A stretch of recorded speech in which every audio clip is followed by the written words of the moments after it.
Turo, bro. As a brother. Grabe. Hello po, kamusta po? Kumusta? Hello. Yung lalaban. Kumusta naman? Grabe. Ang lamig pala dito. Thank you.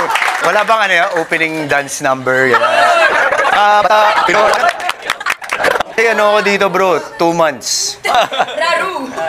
Actually, 1 month today. Happy Mansari sa inyong lahat. Congratulations sa inyong lahat. Nakikita ko na lahat kayo. Ang light ng aura. Mukhang happy naman kayong lahat. Excited ako. Makakwentuhan kayo isa-isa sana para mas makilala ko kayo. Hopefully, makatulong din ako sa mga ginagawa nyo rin ng mga task. 2 months nga, 2 months. De, joke lang. So, bumalik ka. Parang nag-revenge, wala naman. Parang anti-bullying campaign pala yung ano mo. I guess parang hindi lang naman sa mga taong may Down syndrome, but also kahit sa mga normal na tao, di ba? Parang usually, especially nowadays, may mga taong nagsasabi na mga hindi maganda, hindi natin alam kung ano yung magiging effect nun sa mga tao. So at least in that way, nakakapagbigay kayo ng awareness. Tayong mga Gen Z, meron tayo kasing platform, pinakatama talagang gamitin yun sa tamang paraan, which is yun nga, mag-spread ng awareness. Huwag kayong matakot na sabihin kung ano yung nasa loob nyo. Tayo yung magre-represent ng bagong generation. Mas may tapang, di ba? So I'm very excited na meet kayong lahat.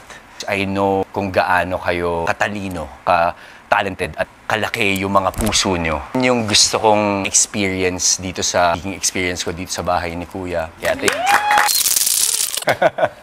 May kanya-kanya kayong mga buhay. So, bawat kwento nyo, I'm sure may mapupulot kayo sa bawat isa. Instead of mag-focus kayo dun sa end goal, sino man maging big four, enjoy every single moment. Pagka lagi mong nilolook forward, yung dulo, marami kang mamimiss eh.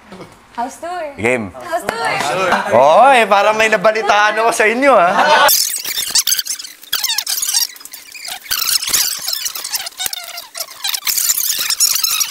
Ito yung boys room. Ayos, ha?